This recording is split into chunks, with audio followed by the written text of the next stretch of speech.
walking to my polling place, a pilgrimage of some sorts, I think back to the day after the election in 2016.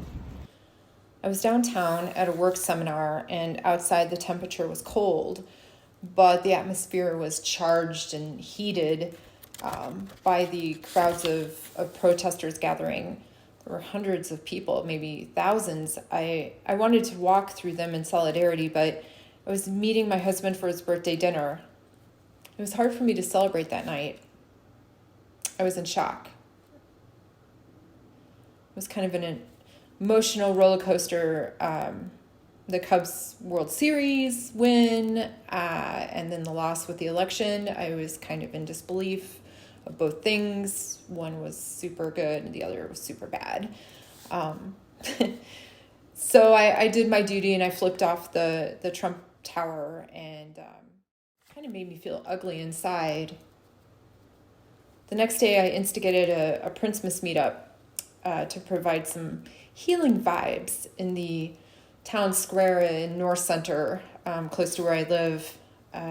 We wrote messages and sang songs. We ended the night with Peace, Love, and Understanding by Elvis Costello. Fast forward 4 years. It's Halloween time, as it always is during election time. I arrived at my polling place as I've arrived before, filled with pride to fulfill my civic duties, but with a level of urgency and anxiety and fear.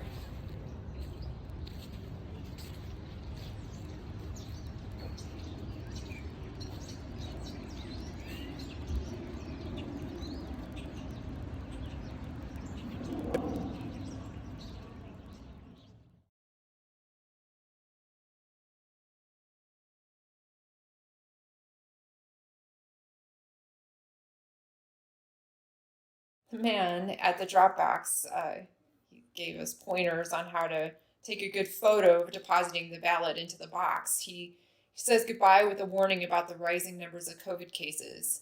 And that's yet another thing to add to this underlying stress. I turn to leave and notice there's a box for children to cast their votes. I remember being a kid on a bus ride to school chanting, "Jimmy Carter, Jimmy Carter." But it was drowned out by a louder, it seemed, chant of Gerald Ford, Gerald Ford. And I had no idea what that all meant. I think that was the only time that I remember my father being a Democrat. And I didn't even really realize he was a Democrat. I was only 7 years old, after all.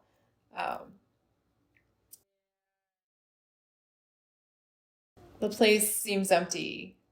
It could be the effects of the pandemic or the different voting options that we have, but it makes me nervous.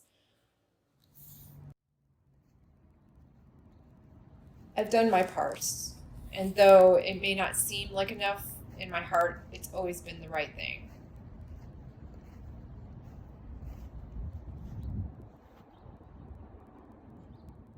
In the darkness of insanity, I ask myself, is our hope lost? Is there only pain and hatred and misery? And each time I feel like this inside, there's one thing I wanna know. What's so funny about peace, love, and understanding?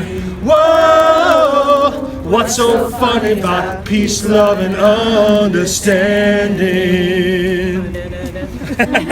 Cheers, thank you.